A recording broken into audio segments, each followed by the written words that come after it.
Salut!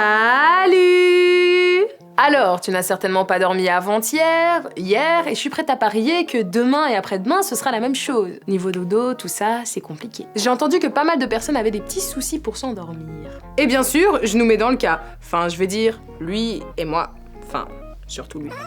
L'insomnie, qu'est-ce que c'est? Et comment on le combat? Tout ça, c'est maintenant.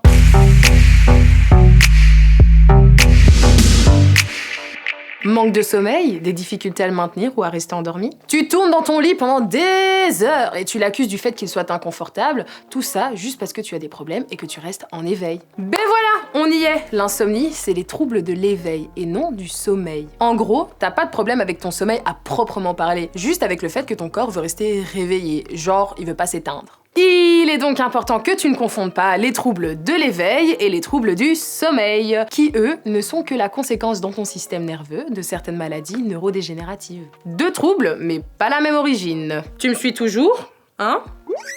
Alors oui, rater une nuit ou deux de sommeil, c'est pas grand-chose, tu vas me dire. Mais multiplie ça par 6 ou 7. On peut dire que t'auras pas mal d'heures de sommeil à rattraper, hein?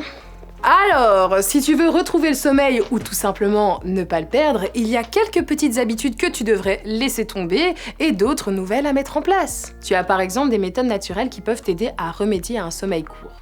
Par exemple, la mélatonine. Non, ce n'est pas de la drogue, mais bien de l'huile essentielle, merci. Ou par exemple, un plus connu comme la camomille que tu peux inhaler ou appliquer sur ta peau avant de dormir. Mais attention, veille bien à ne pas y être allergique, à ne pas en consommer si tu as moins de 7 ans, ce que je ne crois pas.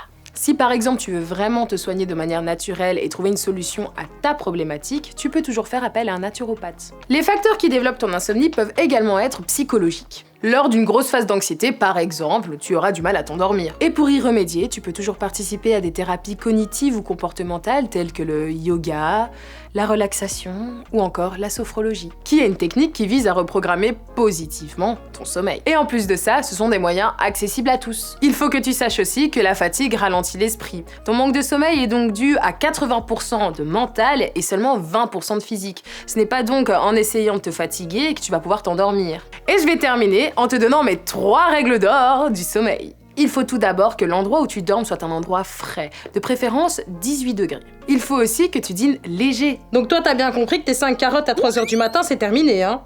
N'oublie pas qu'il faut aussi que tu aies un rythme de sommeil régulier pour permettre à ton organisme de se mettre en condition. J'espère que t'as compris tout ça maintenant.